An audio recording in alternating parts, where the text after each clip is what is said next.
India में crypto पर government ने पिछले साल 30% टैक्स लगाया था। अब जितने भी क्रिप्टो इन्वेस्टर्स हैं उनको हर प्रॉफिटेबल ट्रांजैक्शंस पर 30% टैक्स देना होता है और इसको सेट ऑफ भी नहीं किया जा सकता। मतलब अगर एक ट्रांजैक्शन पर 5,000 रुपये का आपका लॉस है, दूसरे में 3,000 का आपने प्रॉफिट किया है, तो भी आपको 3,000 पर 30% टैक्स देना है। बट फिर भी लोग ऐसे सवाल करते हैं कि भाई अगर हमने क्रिप्टो टैक्स नहीं दिया तो क्या होगा, कितनी पेनल्टी हम पे क्रिप्टो इन्वेस्टर्स पर लग सकती है। तो आज वही जान रहे हैं crypto tax expert Sonu Jain से। Hi Sonu, welcome to uncut.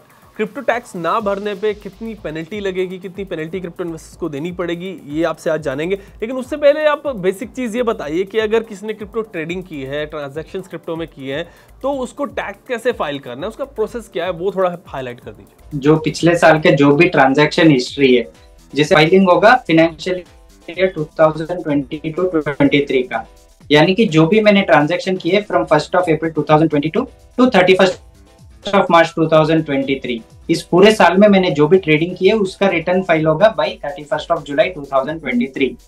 तो पहला स्टेप मेरे को ये करना है कि मेरे को पूरे साल का जो भी मेरा ट्रेड्स का डेटा है उसको एक कलेक्ट करना है। फिर उसमें से मैं डिटरमाइन करूंगा कि मेरा प्रॉफिट कितना बना है, क्योंकि लॉस तो मैं सेट ऑफ नहीं कर सकता।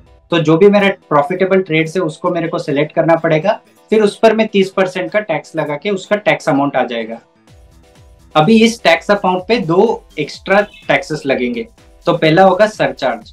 तो सरचार्ज एक क्रिप्टो इन्वेस्टर पे तभी लगेगा जब उसका टोटल इनकम, मतलब क्रिप्टो की इनकम नहीं, बाकी सारी उनकी जो भी इनकम है, कैपिटल गेन्स हो गया, सैलरी हो गया, बिजनेस इनकम हो गया, तो ये सारे मिला के अगर 50 लाख से ऊपर जा रहे तो वहां पर आपको एक एडिशनल सरचार्ज भी लगता है, जो कि 10% से 37% के बीच में है। तो एक तो वो लगेगा और उसके बाद आपको 4% का सेस देना होगा। जो भी आपका टोटल टैक्स प्लस सरचार्ज होगा उस पर 4% का सेस भी लग जाएगा। तो आपने पहले चीज ये कि अपने ट्रेड्स का पूरा डेटा कलेक्ट कर लिया, उसमें से आपने प्रॉफिटेबल ट्रेड्स को सिलेक्ट कर लिए, उस पर आपने 30% का टैक्स और सरचार्ज और सेस मिला के टैक्स अमाउंट कैलकुलेट कर लिया। तो अभी आप रिटर्न फाइल करोगे। तो जब आप रिटर्न फाइल करने जाओगे वहां पर आप ITR फॉर्म अपना सेलेक्ट करोगे। वो होगा या तो ITR 2, 3 और 4 जैसे एप्लीकेबल है आपके लिए। उसमें आप कैपिटल गेन्स के सेक्शन में जब जाओगे वहां पर एक अलग से क्रिप्टो के लिए सेक्शन दिया गया है नाम से कि शेड्यूल VDA। तो ये उस शेड्यूल का नाम है, आपको ये शेड्यूल सेलेक्ट करना है। फिर उसके अंदर आप अपनी डेट वाइज सारी ट्रांजैक्शन की हिस्ट्री डालोगे। तो जिस दिन मैंने क्या ट्रेड किया है, क्या बाई किया है, क्या सेल किया है, ये पूरा ट्रांजैक्शन हिस्ट्री शेड्यूल में जाएगा। और फिर वहां पर आपका जो प्रॉफिट है वो कैलकुलेट हो जाएगा। अगर लॉस है तो वहां पर ऑटोमेटिकली 0 आ जाएगा। फिर इस प्रोसेस से आपका क्रिप्टो का पार्ट ITR में क्लियर हो जाता है। तो यहाँ तक के लिए आपका पूरा ITR का प्रोसेस कंप्लीट हो गया। फिर आप उसको अपने जो भी अदर इनकम है वो आप ऐड करके फिर फाइल कर सकते हैं। ओके सोनू, इसमें कंप्लीट ट्रांजैक्शंस ही आएंगे ना? जो क्रिप्टो में प्रॉफिट में मैंने बेचे हैं उन पर ही टैक्स लगेगा ना? जो यूजर्स का इन्वेस्टमेंट है, जो उन्होंने अभी भी बेचा नहीं है, उन पर कोई टैक्स नहीं है ना? जो हमने सिर्फ बाई करके होल्ड कर रहे हैं वो नहीं आएगा। अगर मैंने कुछ बाई किया है और अभी सेल कर रहा हूँ, क्योंकि आपका टैक्स लगेगा जब भी आप सेल करोगे, तो सिर्फ होल्ड करने पे टैक्स नहीं है। तो जब भी मैं सेल करूंगा वो सेल के साथ मेरे को बाई वैल्यू भी देना है कि मैंने कितने पे खरीदा था। तो पूरा एक ट्रांजैक्शन हिस्ट्री बन जाता है तभी। तो अगर मैं एक एग्जांपल के रूप में दूं कि मैंने 1 अप्रैल को 100 रुपए का बिटकॉइन खरीदा था, अगर मैंने पूरे साल में उसको बेचा ही नहीं है तो मेरा शेड्यूल VDA में कोई भी ट्रांजैक्शन नहीं आएगा। लेकिन अगर मैंने 1 अप्रैल को 100 रुपए का बिटकॉइन परचेज किया, 30 जून को मैंने उसको बेच दिया 250 रुपए में, तो अभी शेड्यूल VDA में मेरा डेट आएगा कि 30 जून और फिर वहां पर मेरा सेल वैल्यू आएगा 250 रुपए, बाई वैल्यू आएगा 100 रुपए और फिर मेरा गेन्स आएगा 150 रुपए।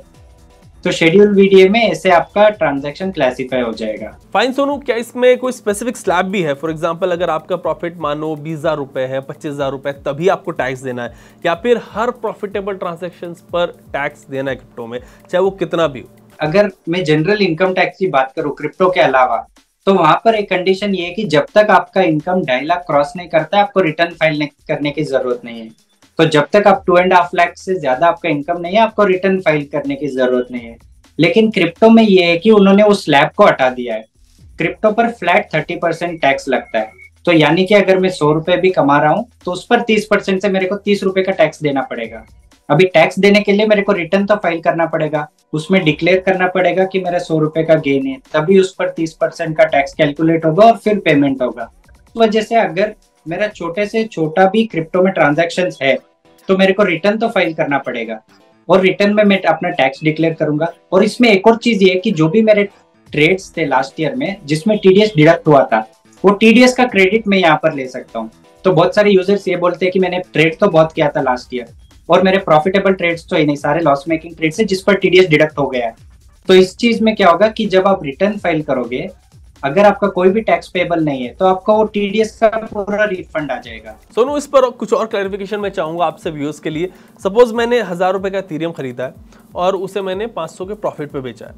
कुछ बिटकॉइन फिर मैंने खरीदा है और बिटकॉइन को मैंने 300 के प्रॉफिट पे बेचा है, एंड मैंने बाद में फिर कोई रैंडम टोकन खरीद लिए एंड उसमें मुझे 1000 रुपए का लॉस हो गया।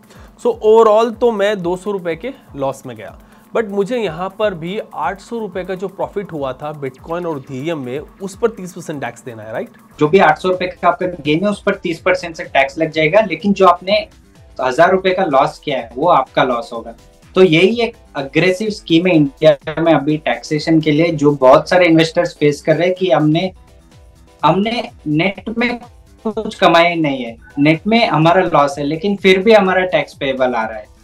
तो ये एक मेजर इशू है अभी के लिए टैक्स लॉस में। ओके, बड़े अच्छे से आपने पूरा प्रोसेस समझाया सोनू। अब आप ये भी बताओ कि लोग जो ये कहते हैं कि भाई हम टैक्स नहीं दे रहे, टैक्स नहीं भरेंगे, टीडीएस डिडक्ट नहीं करेंगे, तो उन पर क्या पेनल्टी लग सकती है? एक बात आई थी उसमें कि 7 साल तक की सजा ऐसे में हो सकती है। तो जो लोग ये कहते हैं कि भाई हम क्रिप्टो टैक्स नहीं भरेंगे, तो उनको किस चीज़ से डरना चाहिए, किस चीज़ से बचना चाहिए? जब भी हम पेनल्टी और ये इंटरेस्ट की अगर हम बात करते हैं कि अगर मैंने टीडीएस पे नहीं किया है, अगर मैंने रिटर्न फाइल नहीं किया है, या फिर अगर मैंने क्रिप्टो की इनकम आईटीआर में दिखाई नहीं है, तो इसको मैं 2 पार्ट्स में डिवाइड कर दूंगा सर, कि पहले हम टीडीएस का समझ लेते हैं और फिर हम इनकम टैक्स पे आते हैं।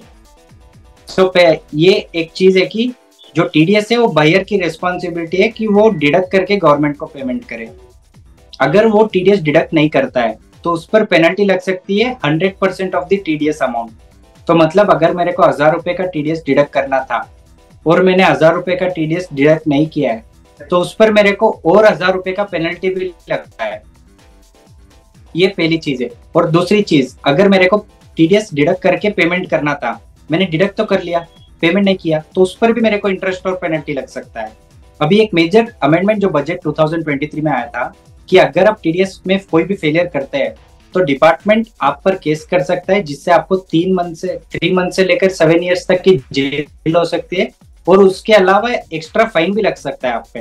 तो टीडीएस के लिए बहुत ही एक रिगरस टैक्स रेजिम हो गया, जहाँ पर इन्वेस्टर्स अगर डिफॉल्ट कर रहे हैं, बहुत बड़े अमाउंट्स में अगर डिफॉल्ट हो रहा है, या फिर रिपीटेटिव डिफॉल्ट से, जैसे अगर एक यूजर है जिसने बहुत सारे ट्रांजैक्शंस पे टीडीएस डिडक्ट नहीं किए, तो उस केस में डिपार्टमेंट अगर चाहे तो उनके ऑप्शन पे आप पर वो केस भी कर सकता है कि आपने टीडीएस का डिफॉल्ट किया है। तो टीडीएस के लिए इन्वेस्टर्स को बहुत केयरफुल रहना चाहिए कि जब भी आप इंटरनेशनल एक्सचेंज पे कुछ भी कर रहे हो तो आपके पास हमेशा वो रिस्क रहेगा कि आपने टीडीएस डिडक्ट नहीं किए। वही अगर आप इंडियन एक्सचेंजेस पे करोगे, आपको टेंशन लेने की जरूरत नहीं, क्योंकि इंडियन एक्सचेंजेस ही आपके बिहाफ पे कर रहे हैं। अब आते हैं इनकम टैक्स के जो भी पेनल्टीज है उसके ऊपर। तो अगर मैं क्रिप्टो इन्वेस्टर हूँ और मैंने या तो मेरे रिटर्न में क्रिप्टो की इनकम दिखाई नहीं है, या फिर मैंने दिखाई है जो कि एक इनकरेक्ट अमाउंट पे दिखाई है, यानी कि अगर मेरा लॉस सेट ऑफ करके मैंने उसको आईटीआर में दिखाया, जो कि अलाउड नहीं है, मैं लॉस सेट ऑफ नहीं कर सकता हूँ, लेकिन मैंने फिर भी करके दिखा दिया है। तो इस केस में क्या होगा कि डिपार्टमेंट आपको पहले नोटिस भेजेगा, नोटिस से वो आपके जो भी ट्रांजैक्शन डिटेल्स है वो कलेक्ट करेंगे, फिर वो अपने एंड पर कैलकुलेट करेंगे कि आपने सही से किया है या नहीं।